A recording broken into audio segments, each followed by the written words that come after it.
All right, guys, so I wanted to give my opinion surrounding all of the Trump legal stuff because now it's almost like Trump realizing he keeps going up in the Republican polls after an indictment comes. It's almost like he's leaning into it, and now there are talks of him possibly being indicted again. I really think there's one or two things at play here. You've got the first option. This is the option that I had speculated back about 3 or 4 months ago. It's the idea that the Democrats don't want to face DeSantis or really another type of Republican candidate, because right now, if you look at Biden and how unlikable he is, I'm not saying like Nikki Haley's a good candidate, but Nikki Haley versus Biden, as long as she can talk fluently and be a decent leader, I think she could beat Biden very easily. And then someone like Tim Scott as well. So this could be a thing to where the Democrats, knowing Biden ends up winning in 2020, they understand that Trump is so unliked by a lot of independent people, they would much rather face him in a rematch. How do you guarantee that, or how do you kind of coax that into happening if you're the Democrats and you're looking at this Republican primary and you're seeing, Tim Scott, DeSantis, who won Florida by 20 points back in 2022, Nikki Haley, some of these other candidates. How do you make Trump be the nominee? You galvanize support around him as he's facing all of these legal issues. Of course, the response by Republicans when they see this, this is ridiculous. You're treating Trump differently than every other politician. You've got the current president whose kid is on crack doing dealings with foreign nations, contacting his own father, and Trump gets this treatment. Obviously, conservatives are going to back Trump. That could be what the Democrats want because they want to face Trump. The other option, this is kind of the second thing, and this is what a lot of Trump people will say. They'll say, listen, whether it's DeSantis, whether it's Tim Scott, whether it's Nikki Haley, any of them, they're all controllable. They're all establishment. They're all politicians. They don't want Trump to have any more power. The only way to guarantee that is to throw all this legal crap at him, hope something sticks, disqualify him from the Republican primary because they're scared to face Trump, because they're scared if Trump gets in, he will cause havoc and he will have a lot of power, and that's going to be very bad for a lot of Democrats. Those are kind of the two options. They're either scared of Trump and they want to stop him right now, so they're throwing everything they have at him legally, or they're trying to galvanize support around Trump in the Republican primaries because they would much rather face Trump, who is very polarizing and a lot of independents are turned off by him. Those are kind of the two options right now. We'll have to see which one it ends up being, but right now Trump does have a massive lead in the Republican primary. You can see this is a pretty cool thing right here. The race to the first Republican debate. Here it is. Isn't it amazing? Meets the polling and fundraising requirements. Obviously, Trump, Tim Scott, Vivek Ramaswamy, Nikki Haley, DeSantis, and how about the Democrat himself, Chris Christie? Dude, Chris Christie is getting 4% from Democrats participating in Republican polls. That dude, it is funny. But no, I am happy to see Chris Christie on the debate stage. Meets one requirement, Mike Pence. So I think Pence doesn't meet the fundraising requirement. He certainly meets, you have to have 2% in the polls or something. I think he has 5 or 6, which is just shocking. And I'm sure it's going to go lower, but that seems like a pretty good field to me. You don't want there to be 10 or 11 people on the debate stage because then everyone only talks for 2 minutes. If you wanted to knock someone off, we don't need to see Mike Pence there. We really don't. I think Chris Christie's probably going to try and agitate Trump. Trump will get angry and call him a fat ass. It'd be really, really good. And then Tim Scott coming off. I think Tim Scott's got a run in him where he is going to be really liked by a lot of Republicans. He might go to second place at some point. Ramaswamy has kind of had this thing where he's really unknown, but now people are starting to get to know him. His issue is he's always going to be in Trump's shadow. When you look at the more establishment, it's almost like right now it's establishment Republican versus Trump. And the establishment Republican is either Nikki Haley, DeSantis, or Tim Scott.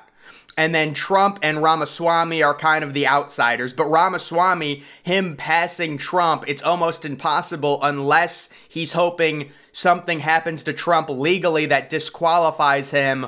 Although technically, and this could be another play for the Democrats, you know, if you somehow get Trump in prison and he's able to run from jail, that would not be good for the Republicans. I know a lot of people are saying, oh, he could win. It's just not going to happen. It would completely tank the Republicans' plan. You know, imagine he goes to prison and they make DeSantis the nominee and Trump runs as a third party. The Republicans would be completely screwed. So there's unfortunately a lot of good outcomes for the Democrats with them doing this to Trump, even though obviously it's completely ridiculous. You know, we've been hearing for 5-6 years Trump's worse than Hitler, and the only thing they can get Trump for is, oh, instigating the January 6th thing. Yeah, because he didn't put out 2 tweets saying, be peaceful, be calm, and then they have a whole sham January 6th committee. Yeah, maybe we should investigate Capitol Police. How do 500 rednecks get into the Capitol? How is that possible? But no, we put out a committee. We're the United States of America. Let's do a January 6th committee and then not investigate January 6th. Let's just have a hard-on for trying to get Trump. The whole thing, like, why do people think they're going to be taken seriously when the whole thing's just a complete joke? It makes no sense. And then I gotta be honest, I feel really bad for DeSantis here. So DeSantis, about a week ago, people start saying, listen, this guy is failing, his campaign's a joke, he won't go on, he won't do podcasts. Seems like there's a change of heart. DeSantis, you know, a few days ago schedules this big CNN interview. It's a good, you know, time for him to go on and maybe get a viral moment against Jake Tapper. Well, think about this. DeSantis goes on for his interview, his 20-minute one-on-one sit-down, and guess what got released right before the interview started? Look at the headline. DeSantis reacts to news Trump is target of special counsel's Dude, they gotta stop with the January 6th thing. I'm gonna lose my mind. January 6th, please investigate why our police allowed 500 rednecks to go into the Capitol. Please investigate that. That's what you should be investigating. But getting back to my overall point, DeSantis goes on, and DeSantis is forced to defend the dude he's 30 points behind. DeSantis goes on and does this interview and says, you know, they're treating Trump differently. This is unfair. It's ridiculous. You know, it's an abuse of power. But it's like, if you're DeSantis, you're in a no-win situation. You're 30 points behind Trump. You have to pass him. You can't sit there and defend him, but you kind of have to defend him, because every Republican is defending him, because everyone knows it's ridiculous. And then the other thing that's interesting about this CNN interview, Jake Tapper really does not push back at all. And if you look, there were actual CNN fans in the YouTube comments who were like, why isn't Jake Tapper saying anything? And I think it's by design. I think you know, Jake Tapper was under the orders, don't give this guy a viral clip. You know, we don't want him to be the nominee. We don't want, and look, maybe it's just a conspiracy. Maybe they don't care, but it is weird how Trump has his CNN town hall. That dumb, you know, lady is just, you know, feeding Trump punchline after punchline. That happened like a month or 2 ago. If you guys remember when Trump did the CNN town hall, I do agree that Democrats get insanely triggered by Trump. Maybe that's what that was. But this is interesting to where Jake Tapper barely pushes back against anything. It's super vanilla. DeSantis is just saying his talking points. There's no viral moment. There's no real kick. And this interview is a complete waste because the biggest news of the day revolves around Trump and Republicans defending Trump. That's what this whole thing is. So that's kind of the idea of maybe they do want Trump to be the nominee. I don't know. And then we've got this fake audience. People are claiming there's a fake audience for Biden. Wait, what was that one headline that I saw? Oh yeah, in the bottom right, opinion, 2024 won't be Trump-Biden replay. You can thank Gen Z for that. No, you can thank Joe Biden not being mentally capable of running again for that. I mean, like, what do these people expect? Do they seriously think that Joe Biden is going to run again at this point? I don't know. Maybe he will run again. I'll tell you what, if he debates, I mean, they're going to have to put him on everything just to get him through that debate. I mean, he can't keep it together just doing photo ops where you just have to say a sentence or two. And then we've got Mark Zuckerberg coming out and saying, I'm very optimistic about Threads, the community, and how it's coming together. So guys, I came out with a video about a day after all the Threads hype, and I said it was going to be a complete failure.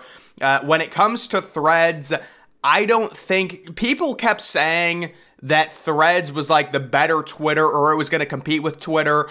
It's not the same thing. Threads is more so like, it's like an influencer app. It's really, there's no way that Threads is going to influence political discussion at all. There's zero chance. It doesn't have a good enough operating system to do it. And the thing that I'm sure Zuckerberg understands this, but all of this growth that Threads is experiencing, it's all inorganic. It's all straight from Instagram, and people are incentivized to go on Threads because they already have a ton of followers. They just carry over. So yeah, I don't think Threads is gonna challenge Twitter at all. It is funny that, you know, everyone's like, oh my God, Threads is gonna take over Twitter. And then Elon Musk comes out with that creator program and all these people start sharing, oh yeah, I made 10K off of Twitter. I think that might have been a strategy by Musk. A lot of those people probably think that they were getting a monthly payment. That's not what that was. All of those payments were from February, I think, through June or something. So I think Musk kind of manipulated it and said, yes, let's add all the money together and then release it right after Threads releases, and then bam, we're gonna have all these people and creators come out and say, look how much money I make. It really is a smart strategy by Musk. We're seeing more and more people just post a bunch of viral crap. I mean, you're seeing these channels pop up, or I guess not channels because it's Twitter. You're seeing these accounts pop up daily and they'll just repost clips left and right. But I do think Threads has a place kind of as like a Snapchat type thing for like younger kid influencers types, but it's not going to impact political discussion at all, in my opinion. It doesn't have the capacity to do it. It's not a good enough interface. Maybe if they improve the problem with anything Instagram or Threads, I just can't view it on my iPad. There's no landscape. It's just terrible. But either way, guys, that is the situation surrounding the 2024 election. Make sure you're following me on Twitter. Link to that's always in the description.